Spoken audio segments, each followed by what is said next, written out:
Hello, my name is Bill Lang. I'm an engineer with Sonatrol Products Corporation in Orlando, Florida, and I'd like to discuss with you the installation of the Sonatrol Advantage MCI dedicated line account. I'm going to talk in particular about the MCI, which stands for Modular Communications Interface, and I'm also going to touch briefly on the modular account card to which the MCI talks to, or MAC. To begin with, I'd like to discuss the equipment that you will actually need to install a Sonatrol dedicated line 2500 account. When you order an MCI, you will receive an MCI cabinet, an MCI electronics board, a plug mount transformer for supplying AC power to the MCI, a set of mating connectors and grommets for the field wiring that will come into the MCI cabinet, and a field wiring diagram. You must supply the battery to go in the MCI cabinet, the field wiring, and the sensors such as door switches that will come into the cabinet. You will also need a modular account card, or MAC card, to go into your remote site. And in order to install your MAC card, you will need an MPIP, or MAC pre-insertion protector, which should be part of your remote site, and again is used to install the MAC card. Before you actually start installing the Advantage equipment, there are certain preliminary steps which you're going to have to take. Of course, the first step is to order the dedicated line to be put in. The line that you want to order is a 2-wire duplex dedicated line, voice quality. What this means is it has a bandwidth of from 300 to 3300 hertz and a loss of no more than 16 dB. Also, your salesman will have to talk to the customer to find out which characteristics he wants for his system, and between the customer and the salesman, an options sheet will be completed showing what the customer actually wants wired and how he wants it to perform.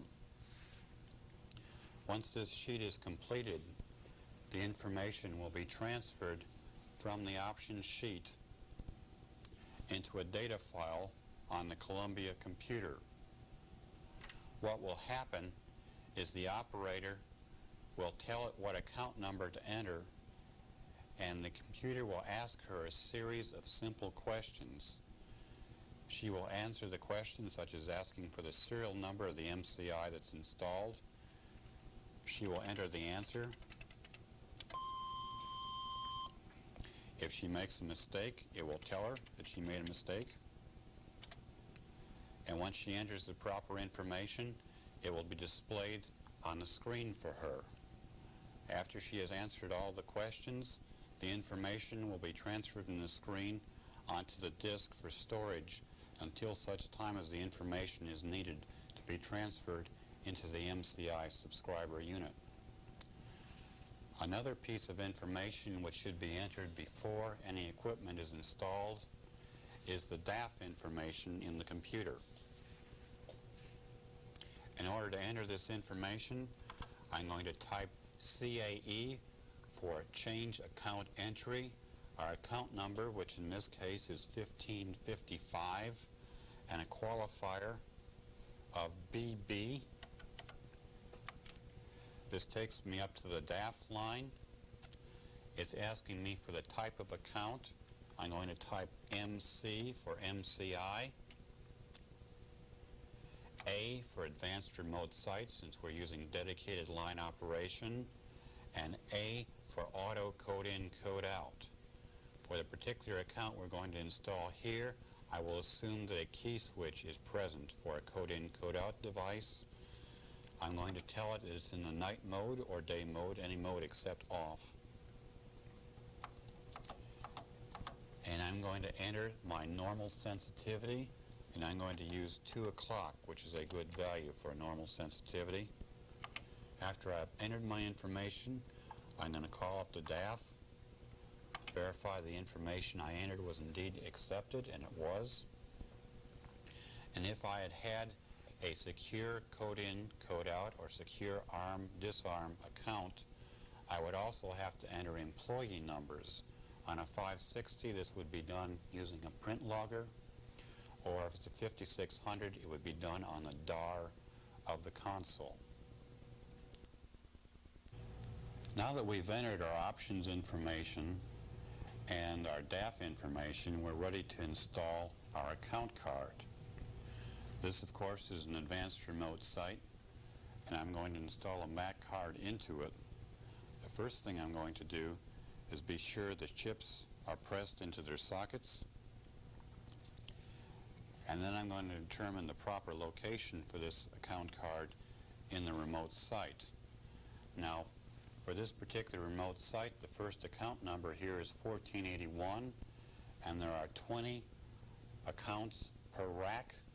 So this is account 1501, 1521, 1541, 2, 3, 4, 5, 6, 7, 8, 9, 1550, 51, 52, 53, 54, 55. So account 1555 goes in this location.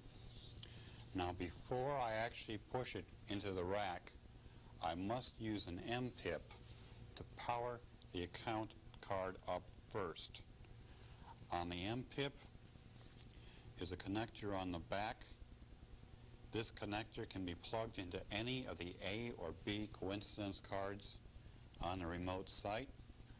I'm going to plug it into this particular coincidence card. I then take a keyed cable that comes with the MPIP and install it in the 2 MAC connector on the MPIP.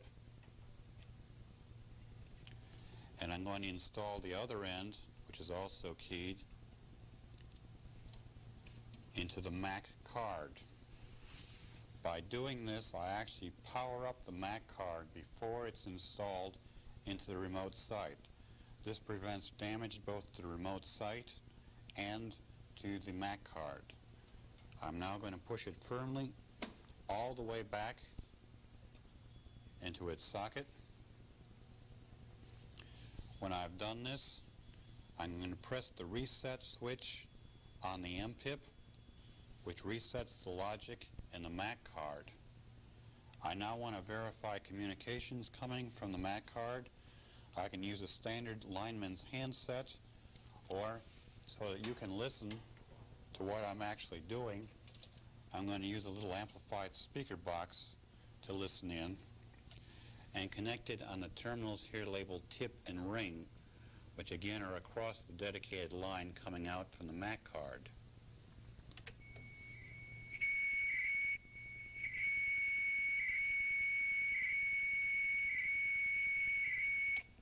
What I hear is the Mac card sending the same message over and over again. This is correct. This is what the Mac will do until such time as it receives a response from the subscriber unit. Now, I've verified that the Mac is doing what it should do on the telephone line. I also wish to verify that the Mac card is capable of talking to the 560. And the way that we're going to do this is by using the command TRS 1555 MR for master reset. When I enter this command, it will reset the Mac card and cause a response of count 1555 error C3. Now, error C3 does not mean there's something wrong with the Mac.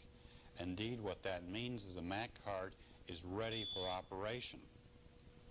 We have now verified that we can send a command from the 560 to the Mac, and the Mac can talk back to 560. However, we note now that we have an LI alarm on the screen. The LI alarm is LI stands for line interrupted, and this is because the MAC card has detected that it cannot talk to an MCI at the other end of the dedicated line since the MCI has not yet been installed. This alarm would be permanently on the operator's screen unless we can suppress it in some way. And the way that we're going to suppress it is by using a DSC or disconnect 1555 with a qualifier of CT. When I enter that, it has cleared the alarm line, and the MAC card is now in a dormant state where it cannot send alarms. When we install our MCI, we'll bring the MAC card back to life by typing in our TRS 1555MR once again.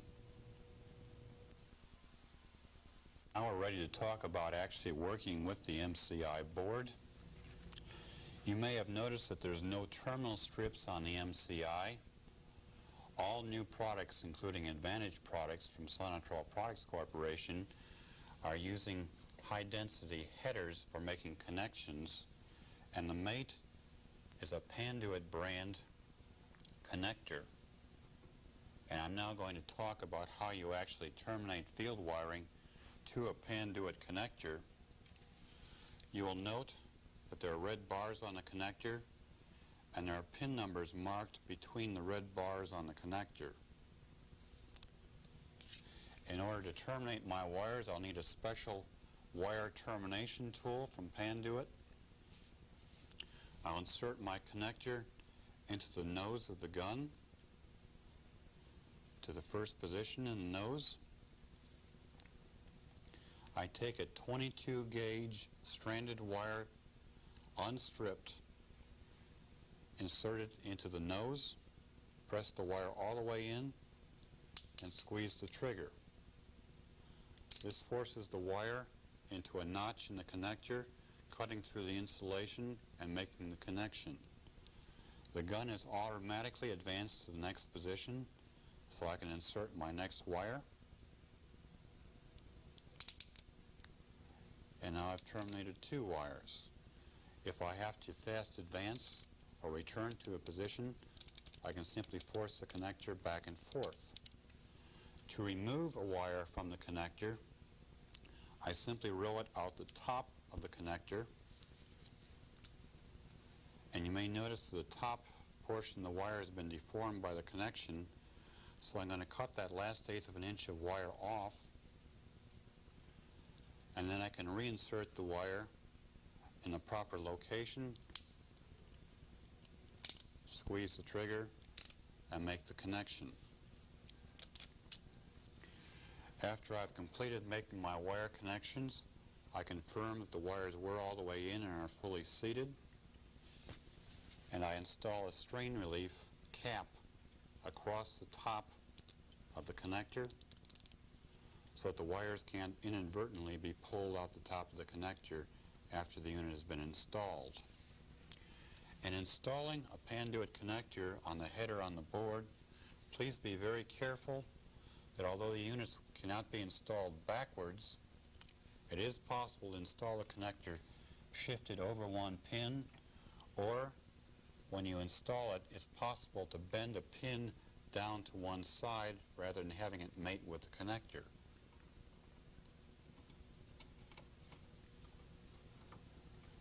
The connector is installed.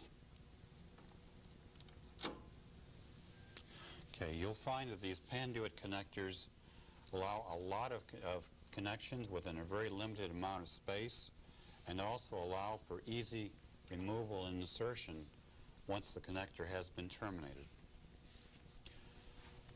I'd now like to introduce you to some of the features on the MCI board itself. There are 6 connectors on the MCI board, J1 through J6.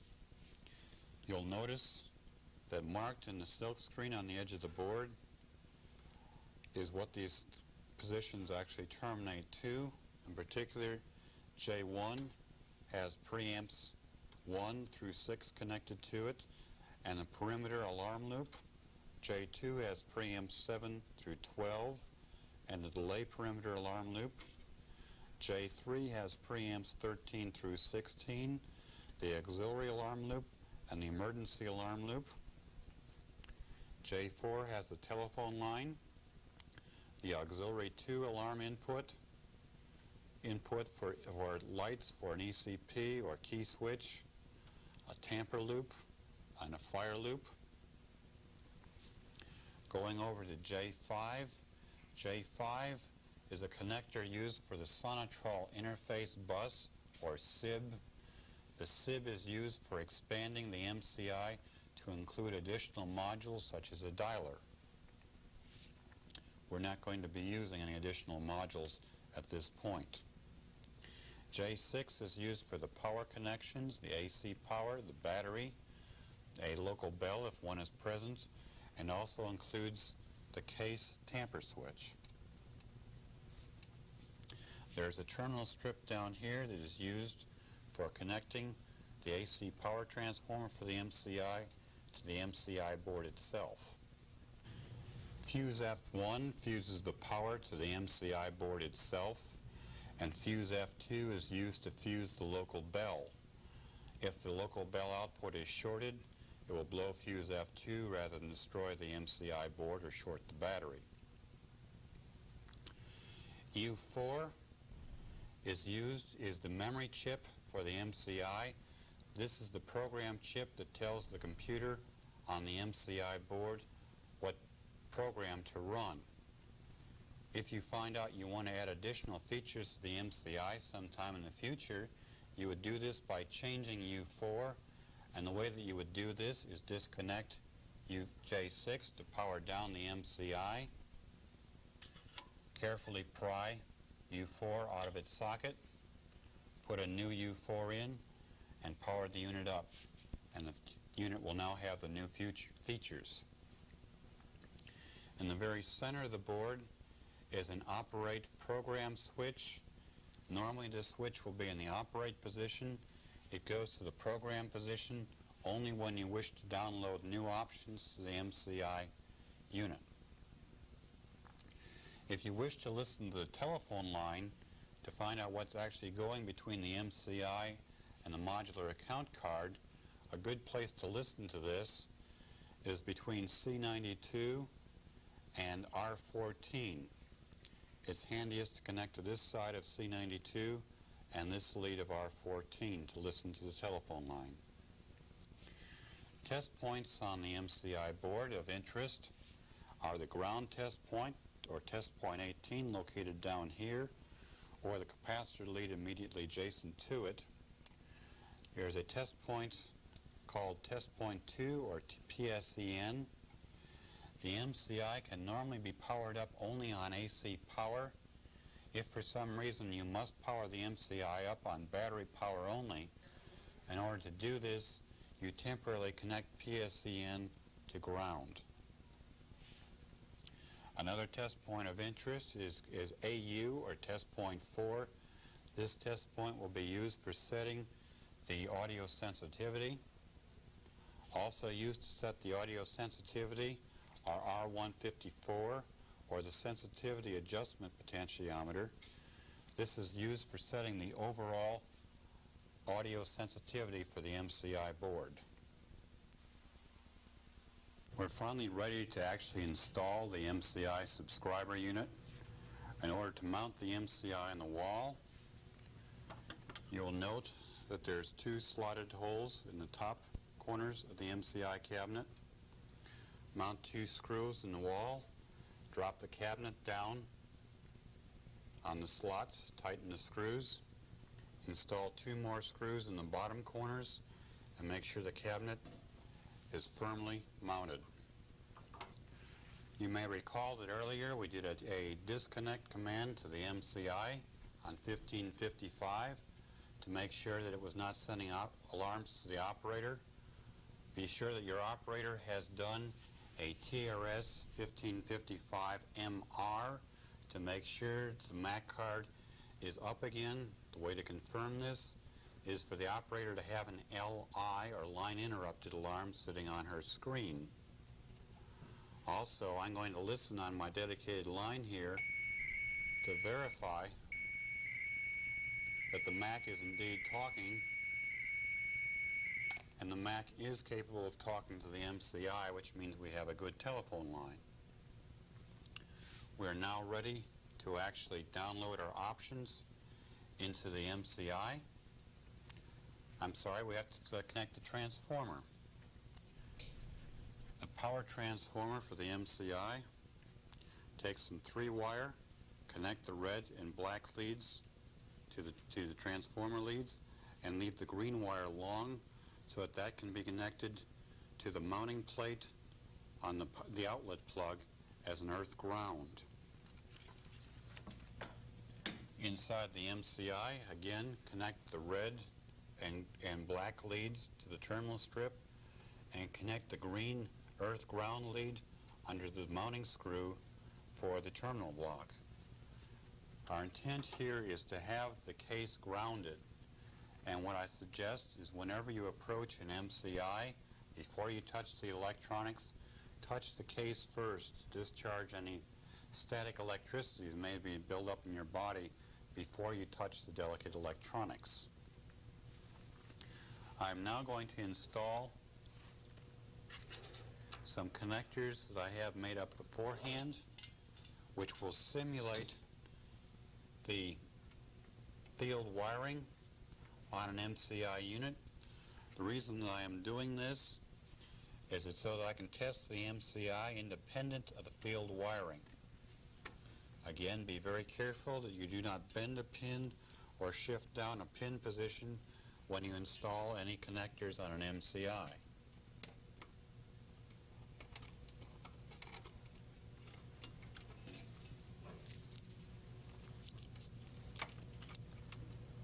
My set of connectors has some clip leads for connecting to the dedicated line. Okay. Before I do that, let me do a simple operational test of the MCI to verify the MCI board is good. And what I'm going to do is hook my listener right across the telephone line on R14 and C92 and listen to what I hear. What I expect to hear is 3 10-second bursts of pilot tone of 3200 hertz, followed by 2 attempts at digital communication, then another 3 bursts of pilot tone, and 2 more attempts at digital communication. I expect to hear that sequence being sent indefinitely. Let's listen and confirm that that's indeed the case.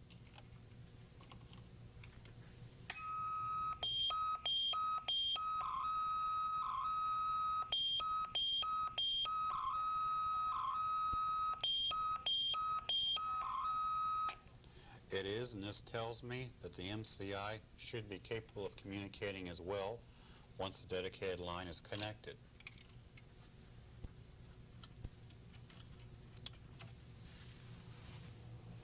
At this point, I'm going to hook up my telephone line.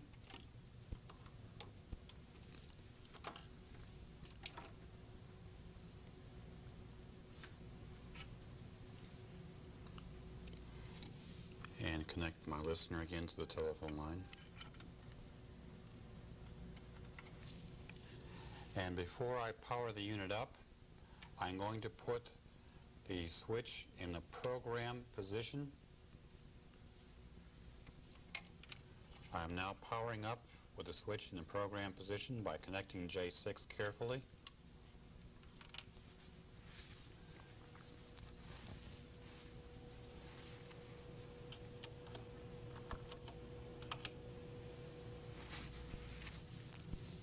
Stay where you're at.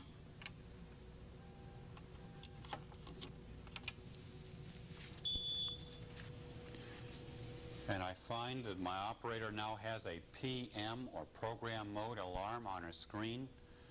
This tells the operator that the MCI is in communication with the central station and is ready to have its options downloaded to it.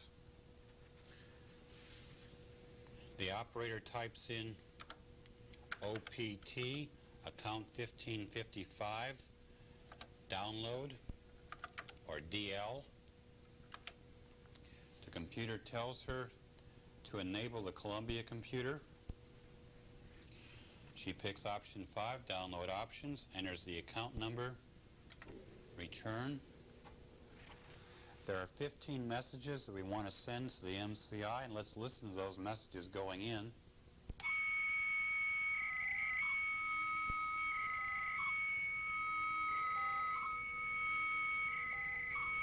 Note also in the office that the Columbia computer beeps each time a message has been received by the MCI.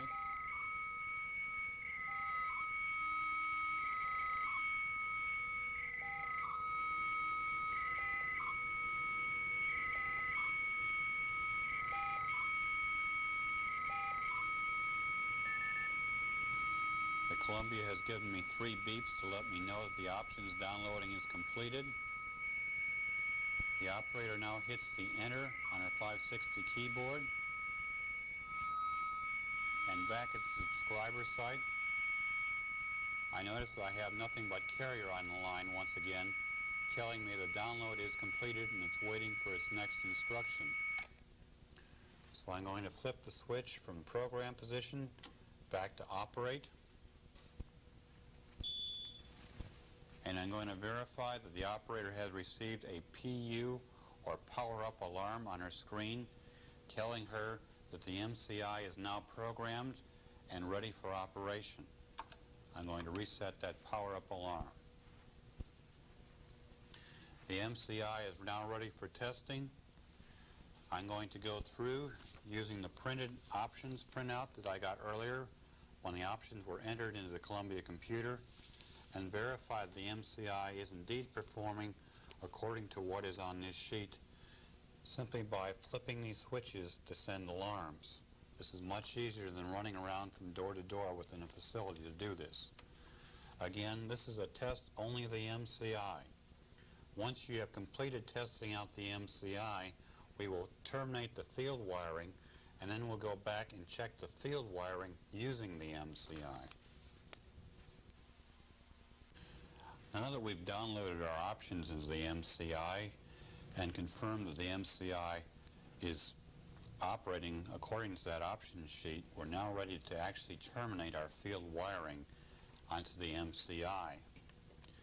We're going to do it with the aid of our installation diagram, which shows us where to connect our battery, bell, our preamps, and our various sensors, our dedicated telephone line, fire detector, and our arm-disarm device.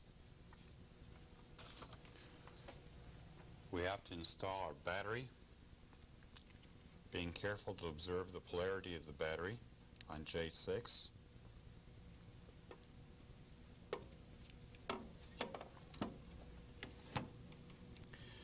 If we had a local bell, it would go on terminals 1 and 2 of J6. And once again, on connectors J1 through J4. On J1, we have preamps 1 through 6. Again, all the preamps are home run, if possible, with the bottom terminal, the black terminal, the center terminal, the green or audio line, and the top terminal, the red or power line from each preamp. Preamps 1 through 6, at the very top of the connector is the perimeter loop. The perimeter loop is a normally closed loop. It will send an alarm when the loop is opened. On J2, we continue on with preamps 7 through 12, and the delay perimeter is the top of J2. J2 is also a normally closed loop that will alarm when the loop is opened. On J3, we have preamps 13 through 16. Preamps 13 through 16 are known as the emergency preamps. The way in which the emergency preamps are different from normal preamps is, to give an example, if I were installing this MCI in, say, a restaurant, and I had a hold-up button by the cash register, if there were a hold-up, I wouldn't want to turn on audio back in the kitchen area, and I wouldn't want to turn on audio in the dining room area. The only audio I want is right there at the cash register. so I'd connect the preamps located at the cash register on positions 13 through 16. Other than that, the preamps are all identical. At the top of J3 is the auxiliary alarm input. There are 2 pins for the normally closed input and 2 pins for the normally open portion of the loop. If you do not have a normally closed device present, you must put a jumper across the normally closed pins. The same thing is true for the emergency loop above that. There are 4 pins. If you do not have a normally closed device present, you must place a jumper across the normally closed pins.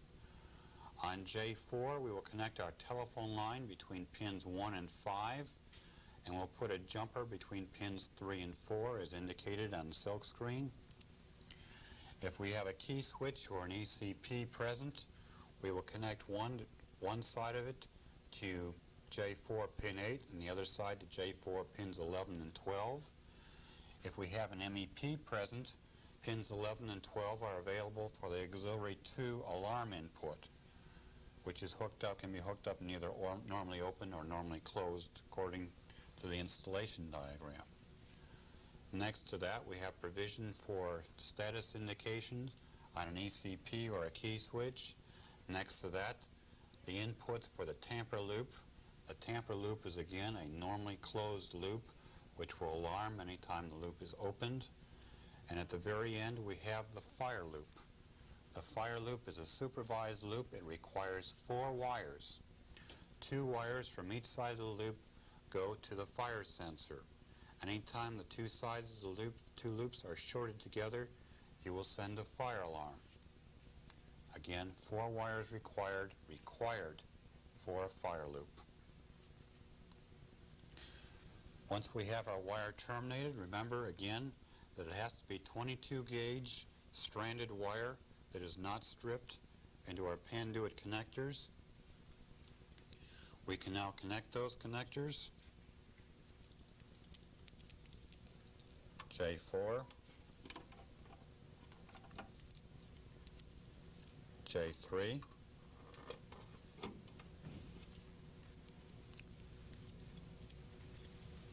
J2, again being very careful that we do not bend down any pins, nor do we shift the pin position.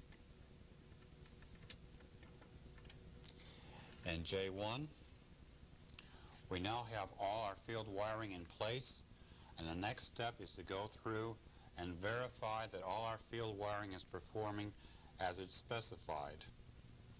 We can use the MCI, now that we've checked the MCI operation, to help check out our field wiring. Going through, checking each door, each fire alarm, sensor, etc., to verify the field wiring is performing as it should. Now that we've checked that all our field wiring is performing correctly, a very last step is the actual calibration of the MCI audio. In order to do this, I'm going to set R154 all the way to its counterclockwise or 8 o'clock position. I'm going to connect my listening device across the telephone line so that any time that an audio alarm is triggered, I will go from the carrier tones on the telephone line to live audio. And to help me, I'm also going to connect a voltmeter from the ground test point over to the AU test point. And what will happen is every time that I trigger or could have triggered an audio activation, my AU test point will jump from approximately 0 volts up to approximately 5 volts momentarily. I'm now ready to work on the system. What I'm going to do is arm the system, in this case simulated by a keypad, by a key switch. My system is now armed, and I'm going to have my operator set sensitivity at 9 o'clock.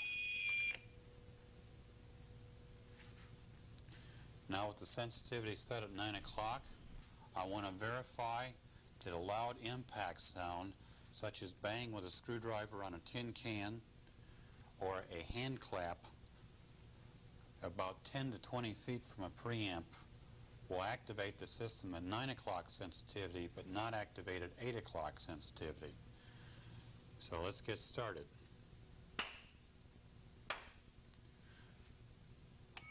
Okay, I still have my carrier on the telephone line, and my meter is still reading approximately 0, and it has not jumped. So the system has not triggered with an audio activation. I'm going to turn R154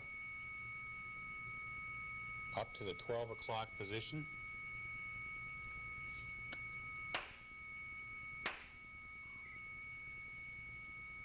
I still have my carrier, and the meter again still has not jumped. I'm going to continue turning R154 up to the 1 o'clock position.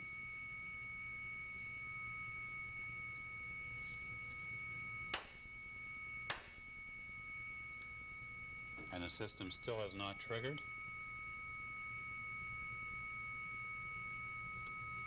And the 2 o'clock position. And I hear live audio. And if I look, I see that every time I clap, my meter indeed does jump. So the system did activate with my pot set at 2 o'clock. I'm now going to have my operator change my sensitivity to 8 o'clock.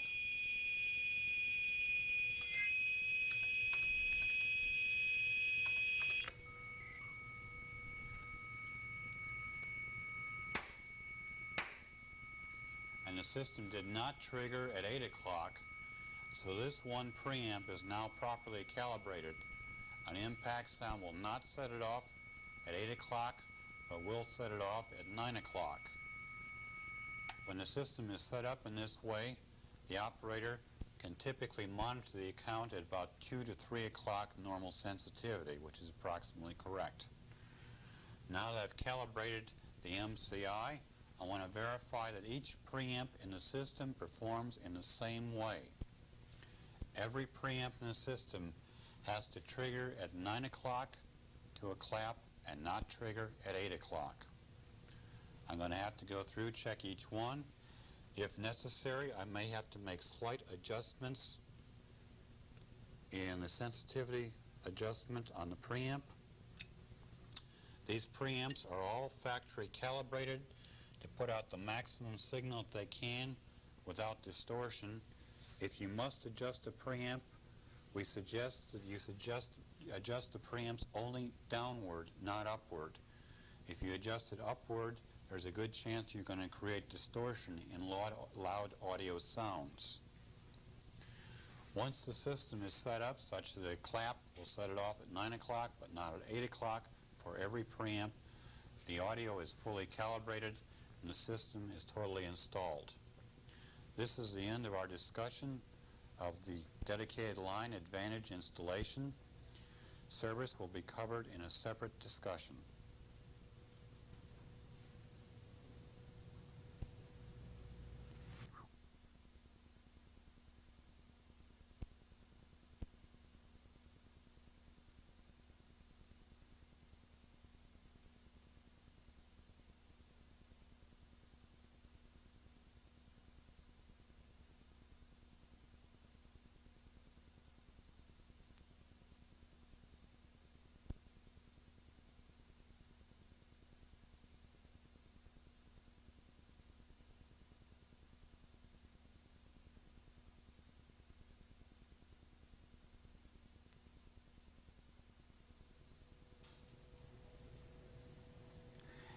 Hello, my name is Bill Lang.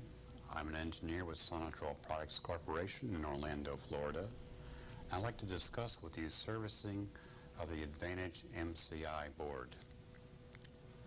The tools that I'm going to use to service the unit are a meter, an amplified listening device, and a set of test connectors that I had made up earlier which simulate the field wiring on the MCI board. As a preliminary test, I'm going to remove connector J4 from the MCI and attach my listening device across the telephone output of the MCI board using C92 with the yellow capacitor and resistor R14 just above. What I expect to hear at this point is 2 communication attempts, then 3 short bursts of a high-frequency tone, 2 more communication attempts, etc. Let's listen to that sequence.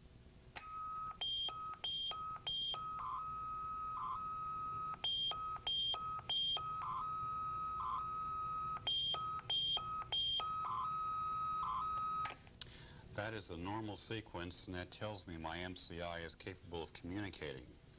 Now, if I had not heard those tones across the telephone line, the next thing that I would check is whether I have approximately 13 volts DC between ground and fuse F1, which I do in this case. If I had not had the 13 volts DC at fuse F1, the next thing that I would check is for AC power coming into the MCI board. And the place that I'm going to do this check is across the anodes of diodes CR31 and 32, which are in the very bottom leftmost corner of the MCI board.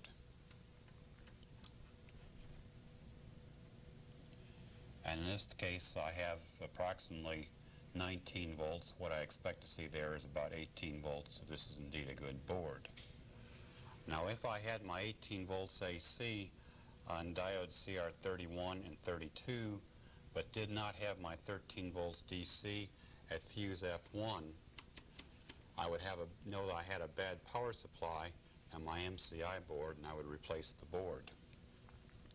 If I have 13 volts DC at fuse F1, the next thing that I would check relative to ground is for 5 volts at the 5 volt test point, or test point 11, which is located right here. In this case, I have approximately 5 volts at that point. If I saw a voltage less than 2 volts at that point, I can probably restore normal MCI operation by simply carefully removing power connector J6 and then replacing connector J6 carefully. I would then verify that I indeed have 5 volts at the 5 volt test point and try listening for my communication tones once again. If this has restored normal MCI operation, what I have done is I have reset some protective circuitry in the MCI board. If a voltage transient or spike comes in either through the field wiring or through the AC power line to the MCI will go into a self-protection mode in which the 5 volt supply will temporarily drop down to 2 volts. The way that we restore the MCI is to power the board down and restore the AC power again, which brings the MCI back to normal operation. If I have this problem with an MCI board, I would recommend checking your field wiring for its placement and also checking that the AC power is not coming from an outlet which is subject to transients due to a large motor or some other temporary condition on the AC line. Also, you may try installing a transient or spike suppressor on the AC outlet. In order to service Advantage equipment, you must become familiar with the communication tones used and the normal sequence and communications of these tones. There are 2 modes used in Advantage equipment.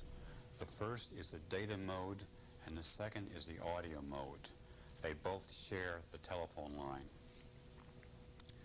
When we're in data mode, we use carrier frequencies or tones of 1070 Hertz and 1270 Hertz on the MCI to represent ones and zeros in digital information.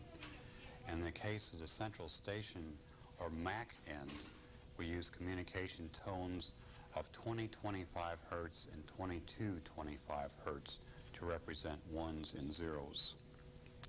There's a 5th tone that I need to talk about, and that is a 3200 hertz pilot tone, which you will normally hear in bursts 3/10 of a second long.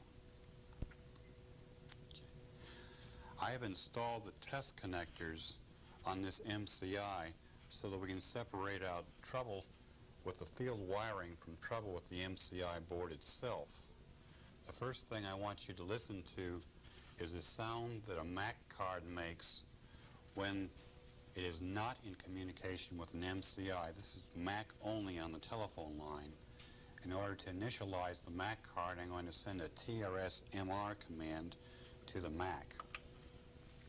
Let's listen to what we hear.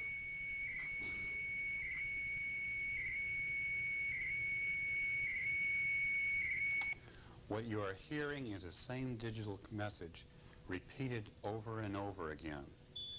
This is typical for Advantage equipment. If we cannot get through and communicate, the message will be repeated until there is finally an answer. What we're doing is sending the same message to MCI, waiting for an answer. Let's listen again.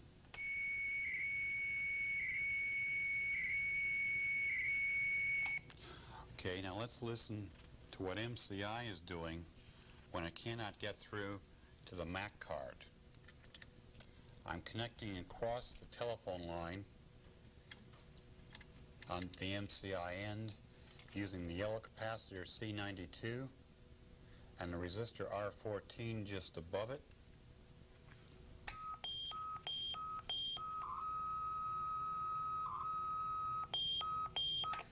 What I hear is 3 bursts of pilot tone frequency, 2 attempts at digital communication, 3 more bursts of pilot tone, repeated over and over again until there's an answer from the other end. Let's listen once again.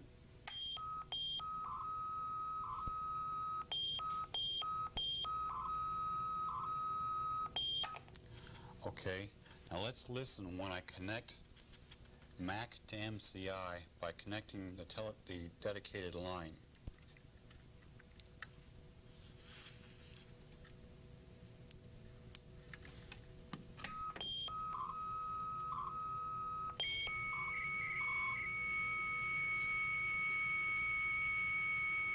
What you hear is an initial burst of communication and then a pure tone when both MCI and Mac carriers are on the line simultaneously. You have to learn to distinguish between just one carrier being on the telephone line and both simultaneously. Let's listen to both carriers simultaneously once again.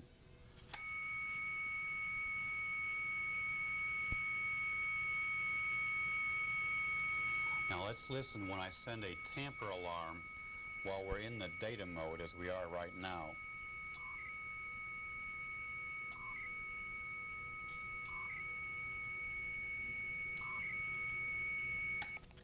Each alarm sounds like a chirp, and then before the chirp and after the chirp, of course, you hear just the carriers on the line. I'm now going to take the unit over into the audio mode, and the way that I'm going to do this is by first arming the system using my simulated key switch, and then sending a perimeter alarm. I'm now in the audio mode. What you're hearing is feedback from the preamp through my listening device.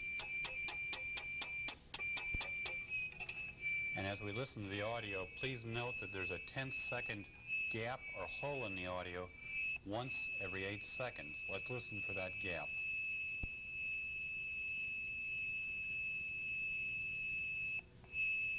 Did you hear the gap? Let's listen again.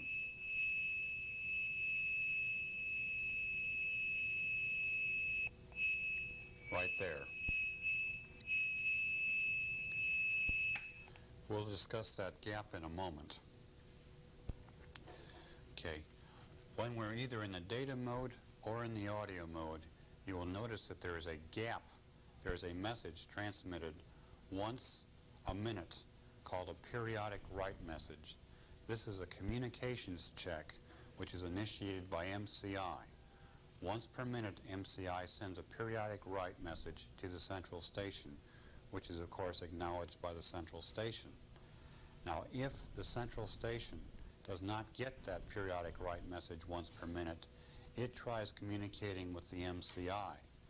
If it is not successful in communicating with the MCI, it produces an LI alarm on the operator's screen approximately 70 seconds after the last communication with the Mac. This is sent again either in audio mode or in data mode. Let's listen. Okay, now there's two cases in which we can send digital information while we're in the audio mode. One is when MCI is trying to send an alarm to the office while we're in audio mode. The other is when the office is trying to send a command to the MCI. The sequence you're going to hear when MCI is trying to communicate with the office while in the audio mode is that audio will be shut off. You'll hear a 3/10 second burst of pilot tone, a brief communication, then MCI will return the system to the audio mode. Let's listen for that.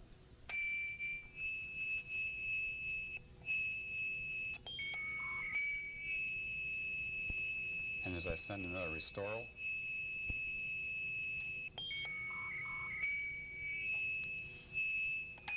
again, audio goes through a burst of pilot tone, a brief communication lasting about 1/10 of a second, then back to audio mode.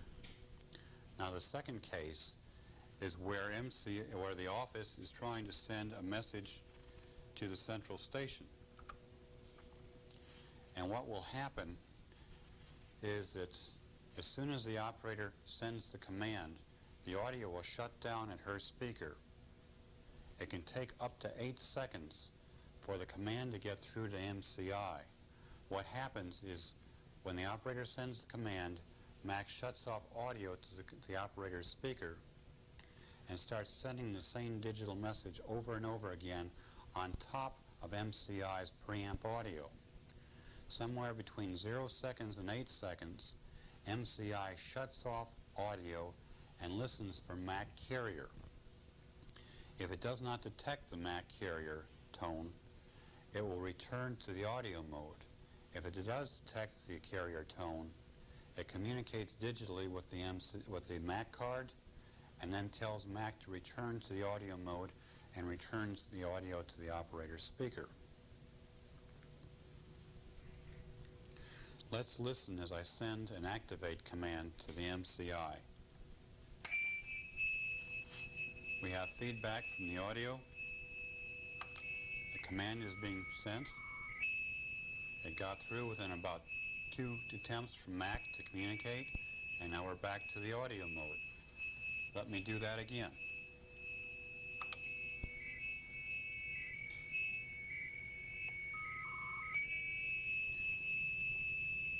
This time, Mac tried approximately 5 times to get through to MCI.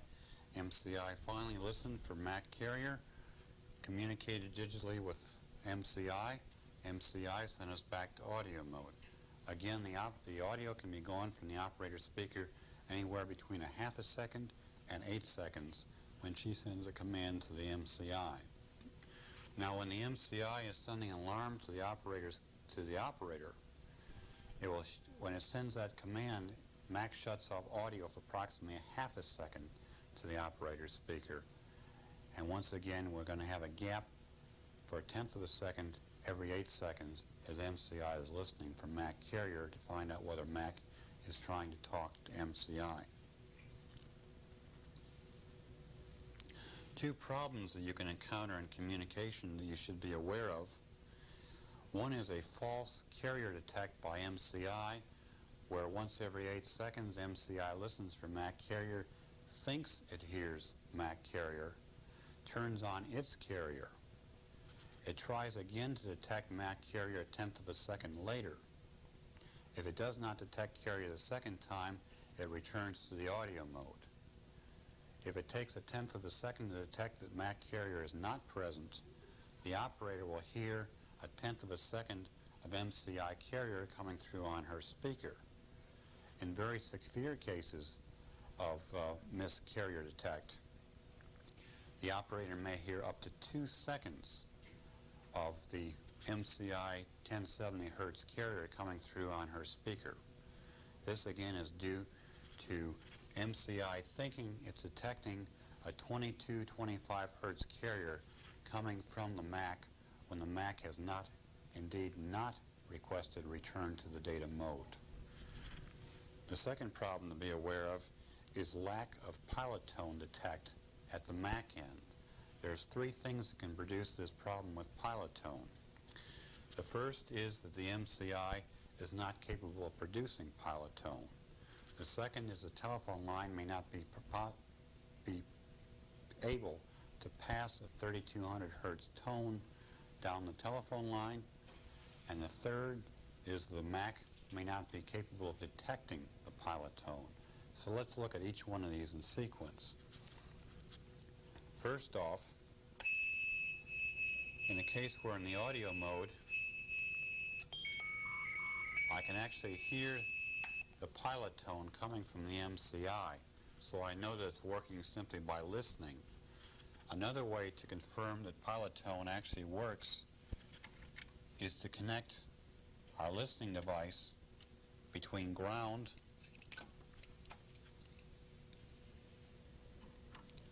and the PT test point, or test point 16. And what I will hear at this point is a 3200 Hertz pilot tone at all times. Let's listen to that. That's pilot tone at test point 16. There are two ways that we can determine that the Mac card is indeed capable of detecting pilot tone. One, of course, is by default by replacing a suspect Mac card with a known good Mac card and seeing if the problem goes away.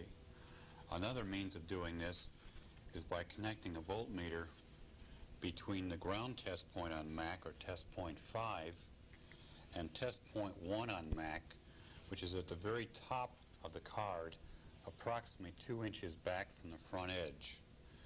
And what we will discover is that every time we send an alarm through MCI, MCI will put pilot tone on the line, and test point 1 will jump momentarily from 0 volts up to 5 volts.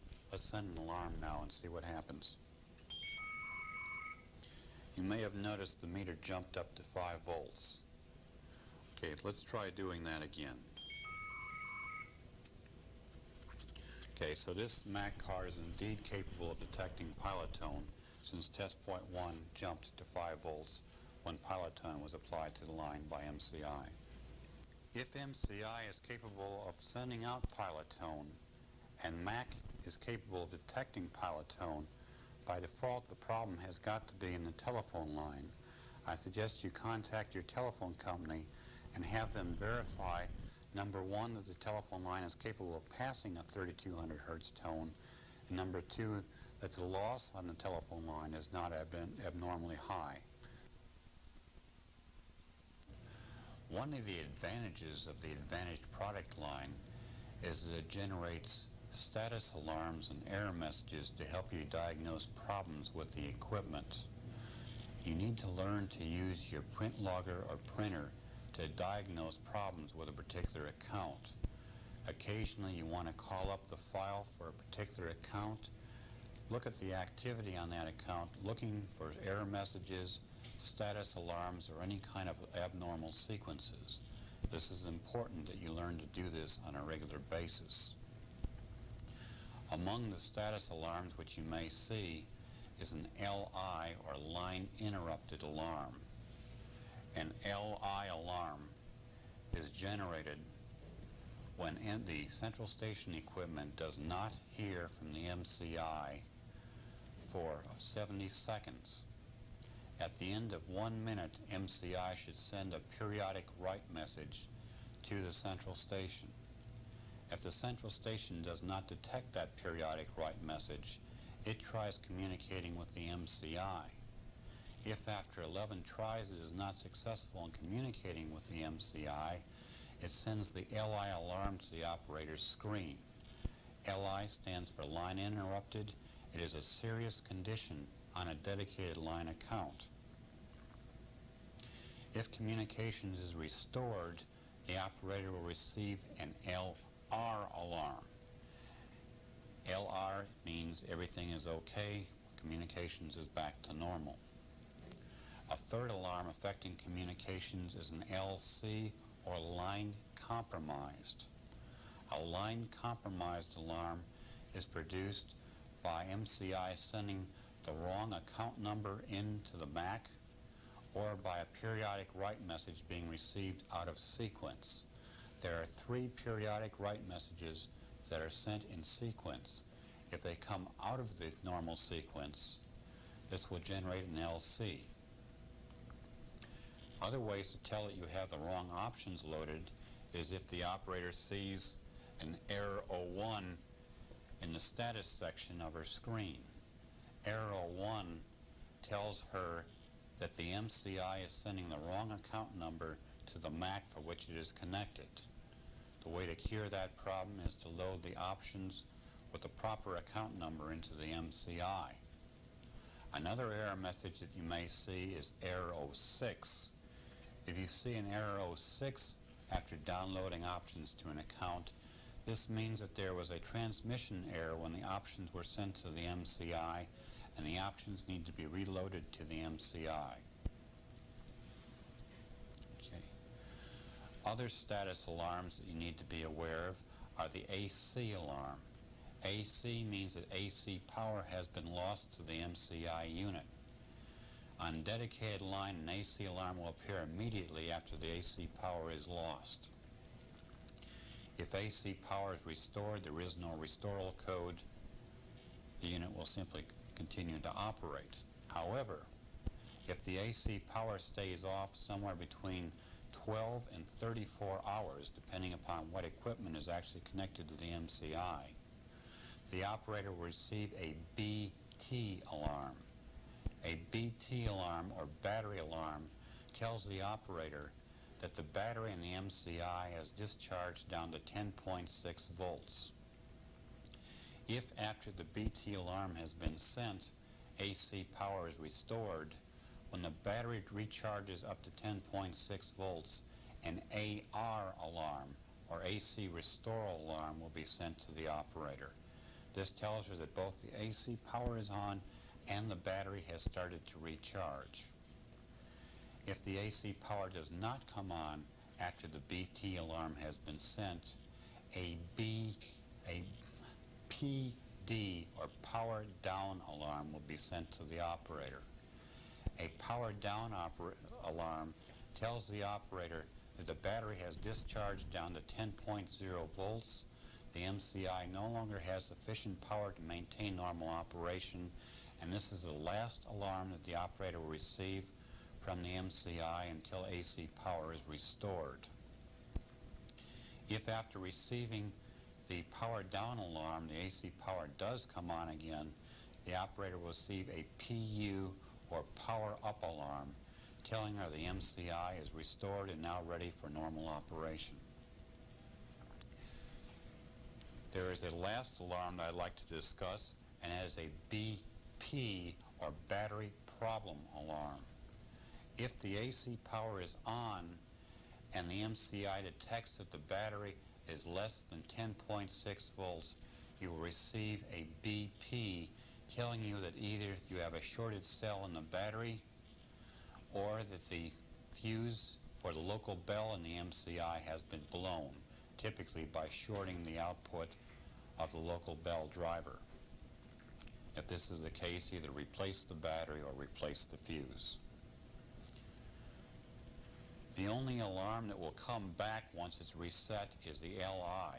If any of the other status alarms are reset by the operator, they will not reappear until the condition that caused them is restored and then is alarmed again. I am now going to discuss how to troubleshoot alarm loops on the MCI. The first thing we need to know is how to tell whether an alarm is violated. There are several ways. The first, of course, is whether your system will not arm and you see an alarm indication on your code in, code out device. Another way to tell is for the operator to do a COC, or code out check command. A COC will simulate a coded out condition on the MCI and force the MCI to send any alarm loops that are violated. You can also use a meter to determine what the MCI is actually seeing. For each alarm loop on the MCI, there's one pin that has been labeled input. This pin is the pin the MCI circuitry actually looks at to determine whether an alarm condition exists or not. If the voltage on that pin is greater than 5 volts, the loop is not violated. If the voltage is less than 5 volts, the loop is considered to be violated. As an example, I'm going to show you the perimeter alarm loop, which is on J1, pin 19 and 20. Pin 20 is labeled as the input pin. And if I look at that pin, I see approximately 8.5 volts when it's not violated. And when I violate it, I see 0 volts. Now, for every alarm loop, there's also another pin which must always have a minimum of 8 volts present on it. In the case of the perimeter loop, that pin is J1, pin 19.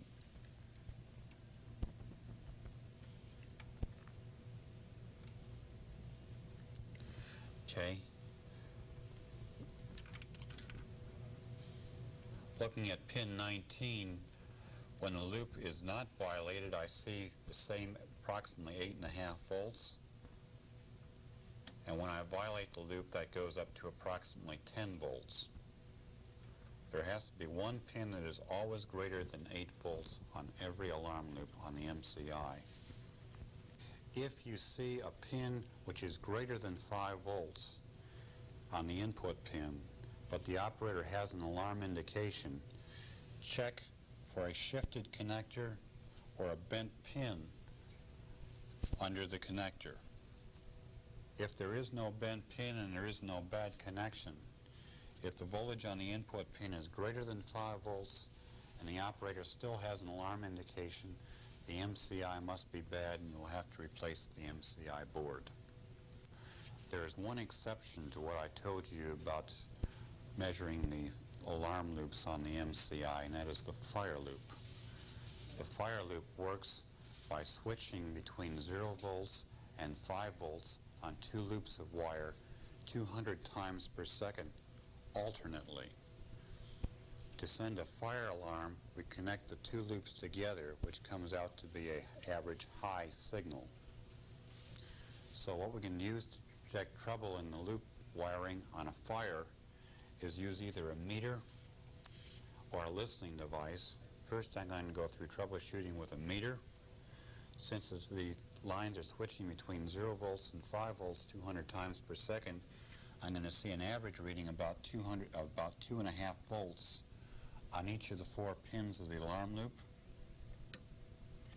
Here we're reading about 2.5 volts on each pin. And when I simulate a fire loop, I'm going to connect the 2 loops together. It's going to average out to a high signal of about 4.25 volts, which I will also have on all 4 pins of the fire loop. Now, if I have a supervisory fault, this means either I have one of the loops shorted to ground or I have an open on one of the loops. And what I'm going to see is ground on at least one pin of the fire loop. In this case, it's going to be on the 3rd pin. And there I have 0 volts. And the rest of them read the average of 2.5 volts. Okay. The other way that I can troubleshoot the fire loop is by my listening device. Since the loop is changing 200 times per second, I will hear a motorboat sound on each of the 4 pins of the fire loop.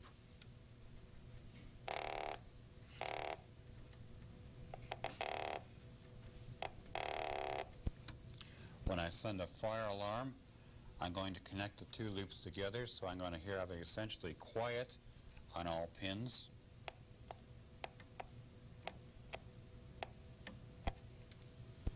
And when I have a supervisory fault, I'm going to have noise the motorboat sound on several pins, and I will have quiet on at least one pin. Right now, again, it'll be the third pin, which will be quiet.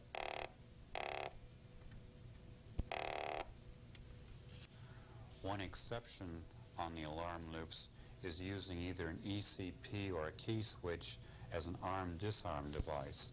These go in on the auxiliary 2 alarm loop, and the way that they work is creating a momentary short lasting about a second on the alarm loop.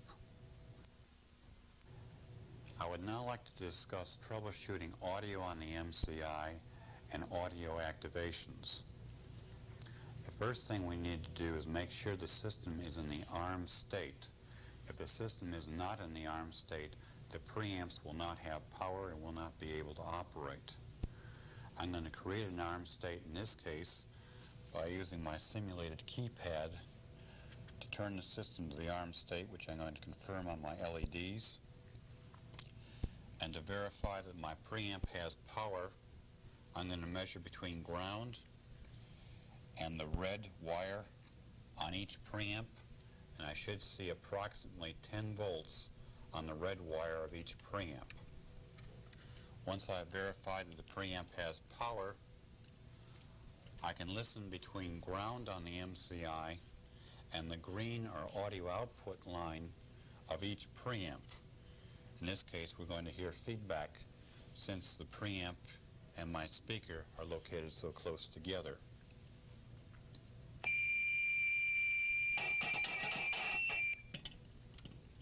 Okay, on the MCI, each of the 16 green wires or audio outputs are totally isolated from one another.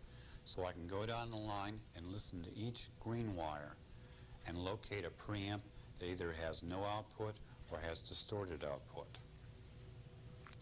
If I want to listen to the totally composite audio from all the preamps, I can do this by listening on pin 20 of the SIB bus connector. In this case, that is J5 pin 20. SIB, by the way, is a Sonatrol interface bus.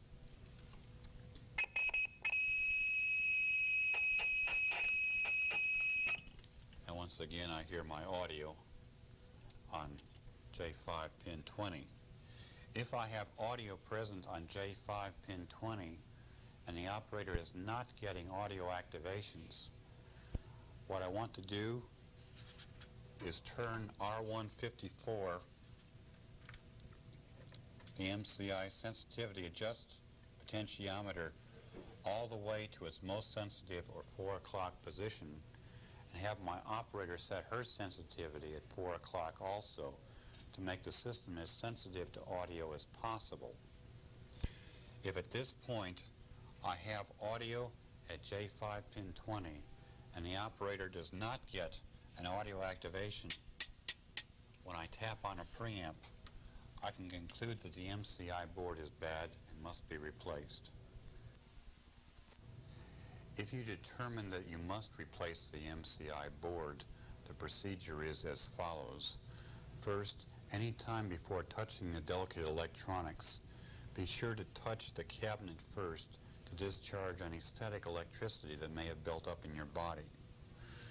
Then disconnect J6, or the power connector for the MCI, to power down the MCI, and then remove the rest of the field wiring connectors, grabbing the connectors by the body rather than pulling on the wires themselves. Once you have disconnected all the wires, you remove the board from the 8 nylon standoffs which hold it in place by pressing the retaining pin on each standoff and then easing the board one standoff at a time off of the 8 standoffs. When you are through, set the board aside in a safe place, preferably on a conducting surface which cannot build up static electricity which may damage the board. Take your new board, insert it in place, and press it down on the standoffs, one standoff at a time. Reinsert your field wiring connectors, J1 through J4, being very careful that you do not shift one pin position or bend down any pins when you make the connection.